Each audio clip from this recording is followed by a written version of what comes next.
Today I'm going to try and put the Zonda engine in my supercar. So here's the Zonda engine, it's a V12. Here's my project that I've been building. This is my supercar that I've designed. Race Spec Cage has built the cage for me. These subframes are from a Mercedes S600, the same as what this engine came in. This is the 6 litre that came in the original Zonda before AMG worked their magic on the engine. So there's a bit of work I need to do at the back here to make it fit. If you missed the last video, you'll see how I managed to get this running in the donor vehicle, and then it's been extracted and ready to go in the project. So today I'm going to try and fit this in the project. It's a V12 car that I've designed to give me the Zonda experience. It's got a full tube chassis. I'm then going to be bonding carbon fibre in to make a monocoque, so there's no triangulation on all the steel, so we've used the minimum steel possible. Some of this middle bit is temporary, that's why we've got some scrap metal here. The outer bits will stay, and some of this will be reworked because I need to make space for the engine anyway. So as you can see, it's quite a big engine, so I'm hoping it will just drop in there. This will be the first test fit. This will allow me to see where the engine mounts need to go, which are down here somewhere. So I'm going to have a tube on either side of the engine, so I need to see if it fits first and make space, and then I can start planning the firewall and some of the other components that need to happen. So some people have suggested using a lighter engine with more power, but that's not the goal for this project. Maybe on the next one we'll do a high power build, but for this I really want to have that kind of Zonda experience, because 99% of people will never own one or drive one, so this is my way of getting it. If I can't buy it, I'm going to build it. So what we're building here is not a copy, it's not a replica, it's my own design. Stick around to the end if you want to hear my plans for the exhaust and how we're going to make this engine really sound its best. So the first step is to make some room, so these temporary bars have got to go. So there's some work that needs to take place on these parts. I'm going to show you that now, and then we're going to come back, chop these bars out and start making room to hopefully lift the engine in.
So these are the inserts. So they're steel with an M16 thread. So these will go in the frame, they'll mount from the back side, just the same as a nut, and then we'll do a couple of tack welds around this part onto the back of the tube. So that'll go back there, and these will bolt in to hold the yellow plate on, and that'll get powder coated black.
So here's the rear tie rod. Now I've got the bolts going all the way through. These inserts have been welded so they won't spin. So that's the upper mount done with the bushings installed and welded in. So we've got the 3 M16s on each side. The next step is to do the same on the bottom. Then these supports will be sorted and we can remove these temporary ones and hopefully test fit the engine.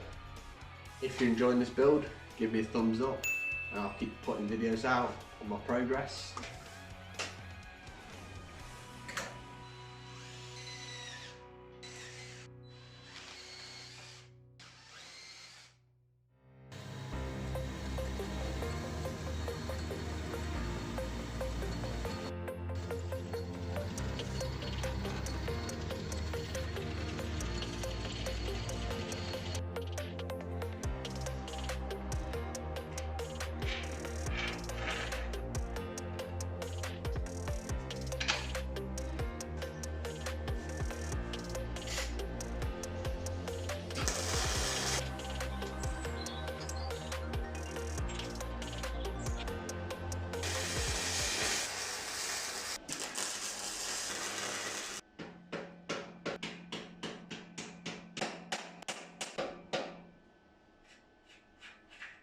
So next I'm going to chop the bars out.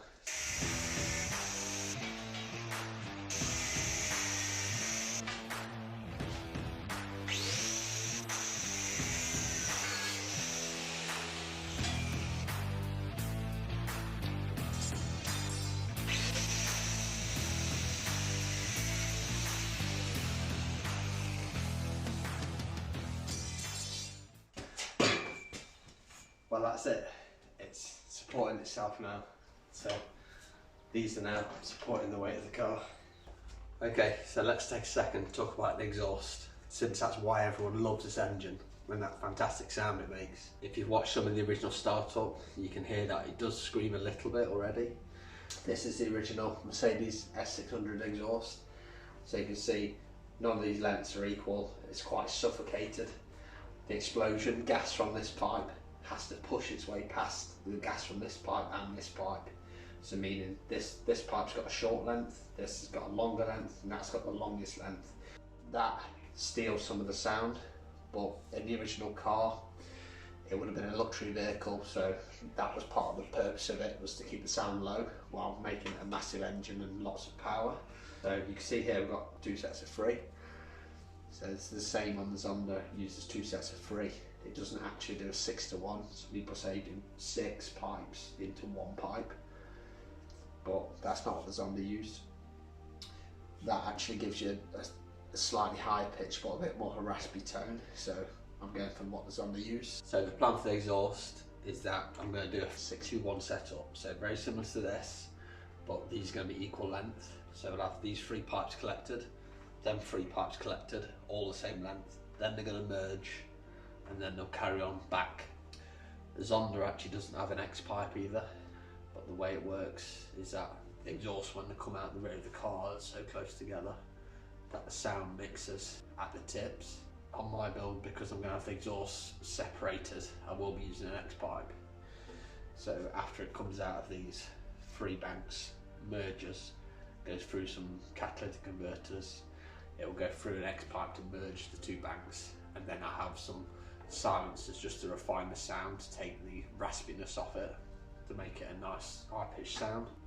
So for the exhaust, I'm going to need to TIG weld up a perfect set of manifolds, so that will come later on in the series. So what's the plan? So I need to lift this inside the project somehow. So first I'm going to try this the normal way and try to lift this up with the engine crane and put it in, but I've got a feeling I may run into problems with how far the crane can reach because of these beams here. I may have to end up splitting the car. It might just be the better way of doing it because it's quite a heavy engine. If it doesn't work, we're going to end up taking this rear subframe off. So it's only 4 bolts, so that might be the way. But the only thing is, moving this out while the engine's here is going to be awkward, so I'm going to have to move the engine again and move things around a few times to make that happen. So let's see what happens.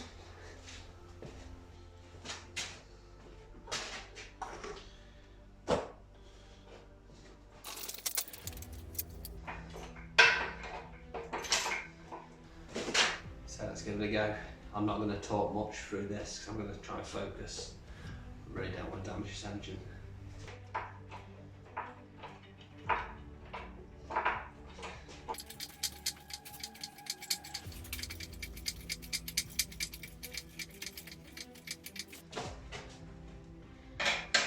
Disconnect this bar.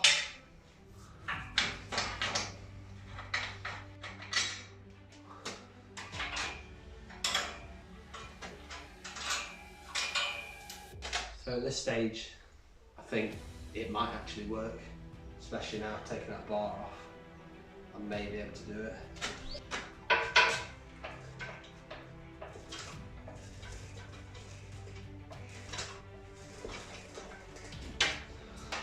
First, I'm just going to try and put it on the floor, and then we can lift it up if it goes to plan.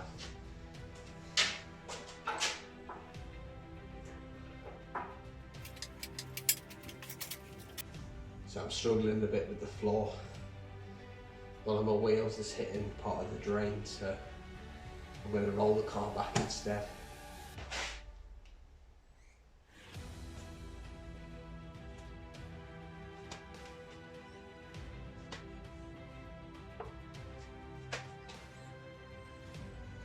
It's not far off, got about 4 inches there. When it goes down it may just about clear the bar. I think it's worth trying since we're here.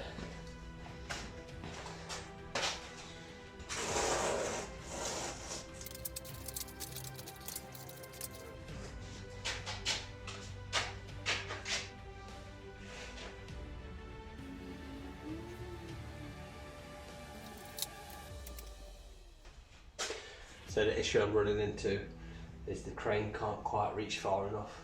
I could have maybe gone to the next setting, but that'd be right on the weight limit for this engine. It's already quite bouncy, so I'm hoping I can squeeze it in. As you can see, we're going to run into problems just here. I'll have to undo these exhaust banks, which I don't really want to do yet. It's going to be easy just to split the car, so I'm going to do that now.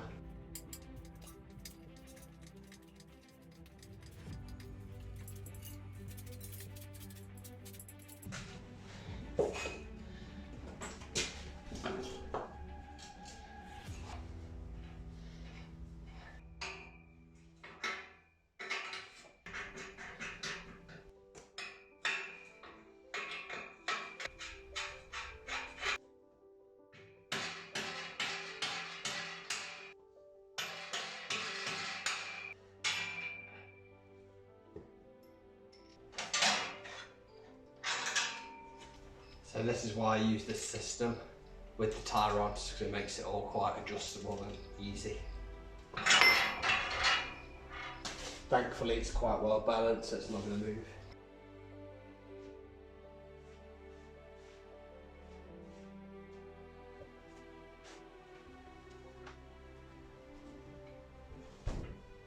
That's exactly what I was hoping would happen. Just really nice and easy. Now I'm going to set up the blocks of wood, and then I can put the engine in place and just offer the rear subframe back up. It'll be much easier that way.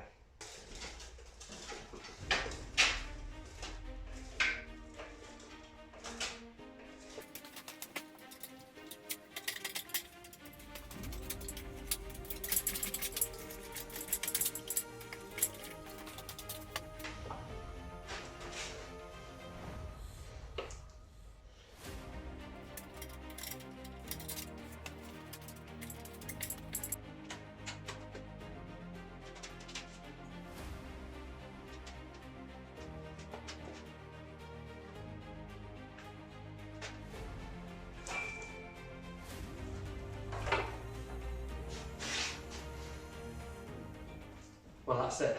The engine's in the car. Now I've got to put the rear subframe back on, and then we'll see what we've got to trim off. I'm hoping I don't have to trim much at this stage. I'd like to reinforce the rear subframe before I chop more off it. I don't want to lose the geometry.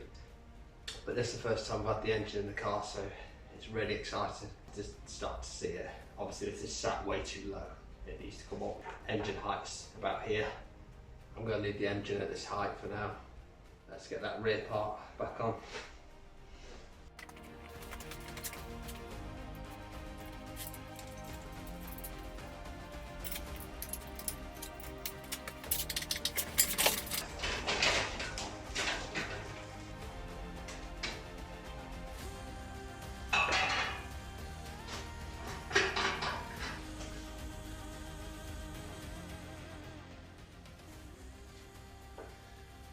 looks like I need to make some more space here. Otherwise I'm going to start crushing these breather pipes. So now I'm going to mark out the area that needs cutting. So I'm about 2 inches off there. So this needs cutting to make space for the exhaust on each side.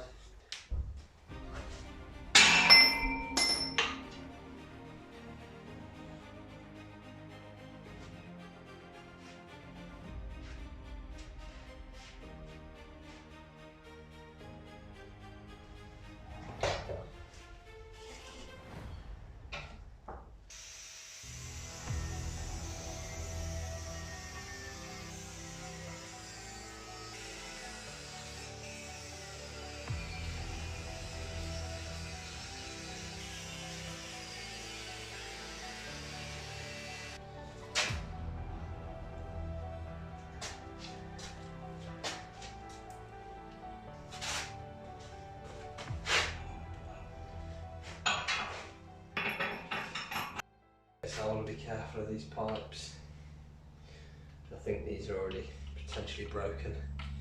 So this is the internal breather for the heads and the sump breather on the S600. So if you're having idling issues, a lot of times it'll be that pipe that runs in between the heads, quite low level.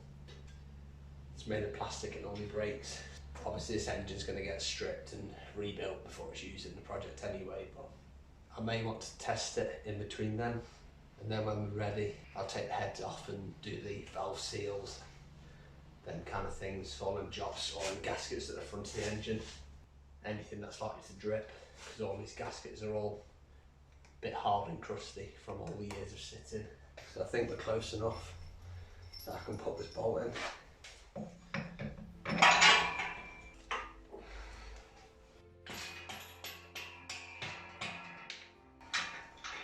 That's the engine in the car, sort of. This just enables me to see where things need to be placed. So far it's all just been planning, but until you actually put the thing in the car, you don't know for sure where things are going to line up. So of course I can't roll the car now because the engine is sitting on the ground. Or onto a piece of wood, it's up off the floor, but it's static, whereas the car can move slightly, so it's good to know I've still got a bit of breathing room there, so I'm not going to damage any of these critical parts. I may still want to start the engine up before doing a full rebuild just to check nothing got damaged, you know, why it's got pinched. So now I'm going to put these rear bars back in.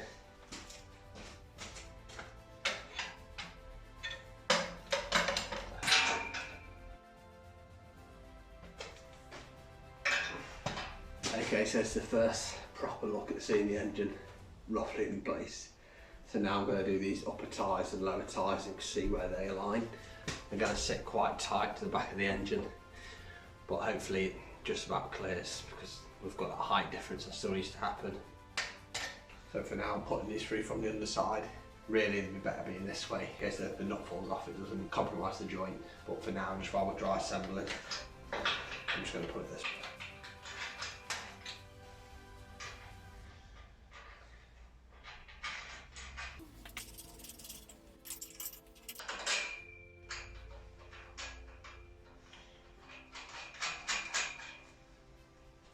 Okay, so there's just them ones now. Start to see how this is going to sit. It's going to be quite tight. I may have the engine slightly skewed. It's roughly in position. May want to go that way a little bit. Of course, the advantage of this now, having tie rods, is I can spin this just for that. Or I can just fit it.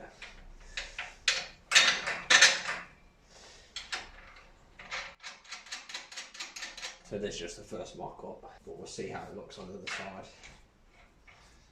I'll just get a bit of pressure on there. That feels good. That's about right. because this is approximately 4 inches, so that's our aimed ride height. This is 1 inch, so this is representing the floor of the car and however it mounts and anything else we need to add to the underside. So that's my stack height.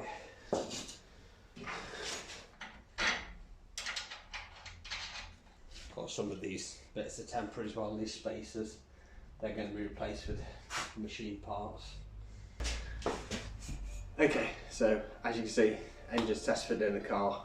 It does need to go that way by quite a bit, especially at the back. I'm not going to be doing that today because next time I'm hoping to start working on the engine mounts, and this thing needs repositioning. It's probably going to come up and down a few times and move side to side so I can get it all in place. So I'm not going to waste my time doing that right now, but I'm very happy the engine's in the car. The first time we'll probably start to see how it's going to be once we're sitting here. It's going to be a bit higher, but I can start to see the spacing of what I'm going to do.